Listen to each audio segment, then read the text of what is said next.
Ziraat Odası Başkanı Sayın Hüseyin Günbat'ın konuşmaları, Tarım ve Orman İl Müdürü Sayın Mustafa Şanverdi'nin konuşmaları, Sayın Valimiz Doktor Kemal Kızılkaya'nın konuşmaları. Değerli çiftçi kardeşlerim, çiftçi bayramımıza hoş geldiniz. Bugün bizim bayram olarak sayıyoruz.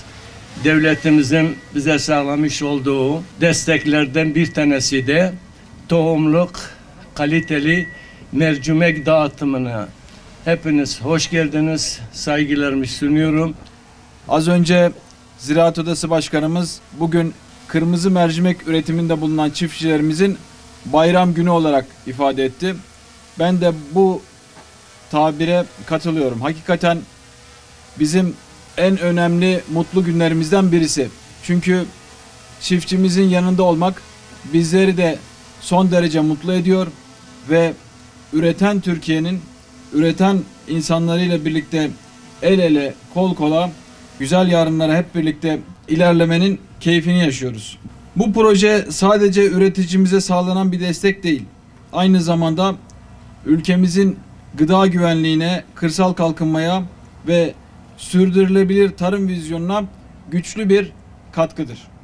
Tarım Orman Bakanlığımızın destekleriyle yürütülen tarım arazilerinin kullanımının etkinleştirilmesi, kısa adıyla TAKE projesi kapsamında biz bugün merkeze bağlı köylerimizde, Kurtalan ilçemizde, bugün burada, Baykan ilçemizde, Eruh ilçemizde toplam 15.000 dekar alanda üretim yapılmak üzere 203 ton sertifikalı kırmızı mercimek tohumunu çiftçilerimize dağıtıyoruz.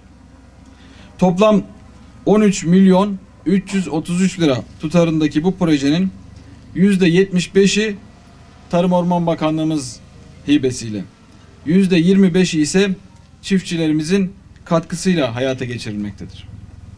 Bu tablo devletimizin üreticisinin yanında olduğunu, tarımı stratejik bir sektör olarak gördüğünü bir kez daha göstermektedir.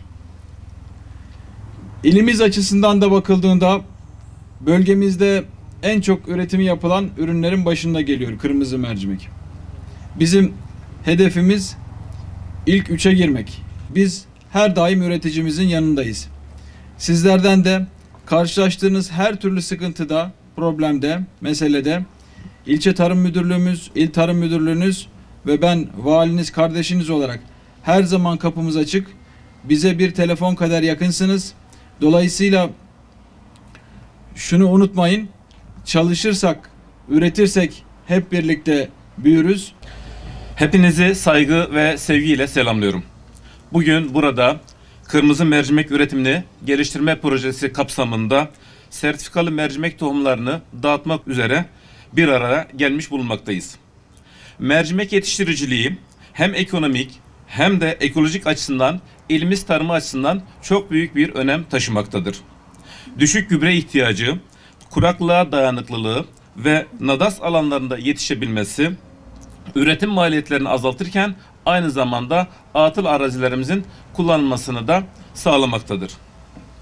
Ayrıca mercimek üretimi, ekim nöbetine uygunluğu, hastalık ve zararların azalmasına katkı sağlamasına da ciddi katkı sağlar. Hasat ve depolama kolaylığı da çiftçilerimizi pazar dalgalanmalarına karşı korumaktadır. 2024 yılı TÜİK verilerine göre ilimizde 147 bin dekar alanda mercimek ekimi yapılmış ve yaklaşık 30.500 ton üretim elde edilmiştir. Bu da dekara yaklaşık 207 kilogram verim aldığımız anlamına gelmektedir. İlimiz mercimek üretiminde Türkiye genelinde 4. sırada yer almakta ve ülkemizin mercimek ihtiyacının yaklaşık %7,5'unu karşılamaktadır. TÜİK tarafından yayınlanan 2025 yılı ikinci dönem bitkisel üretim tahminlerine göre ülkemizde kırmızı mercimek üretimi 2024 yılında 405 bin ton iken 2025 yılında %56 azalışla maalesef 230 bin tona gerilemesi beklenmektedir. Bu nedenle bakanlığımızca yürüttüğümüz bu proje bugün 15 bin dekar alanda ekim yapılmak üzere gerçekleştirecek olan 203 ton kırmızı mercimek tohumu üretimde yaşanması öngörülen azalma dikkate alındığında üretimin devamlılığı açısından ciddi bir projedir. Tarım sektörü bugün sadece verimlilik açısından değil, küresel iklim değişikliğinin etkileriyle başa çıkma açısından da büyük bir sınavdan geçmektedir. Kuraklık, yağış düzensizlikleri ve artan sıcaklıklar üretimi her geçen yıl biraz daha zorlaştırmaktadır.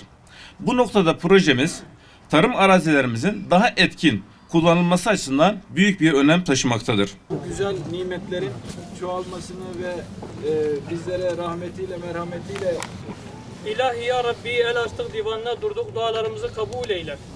Hz. Muhammed Mustafa sallallahu aleyhi ve selleme, aline ve ashabine salat ve selam ediyoruz, haberdar eyle ya Rabbi.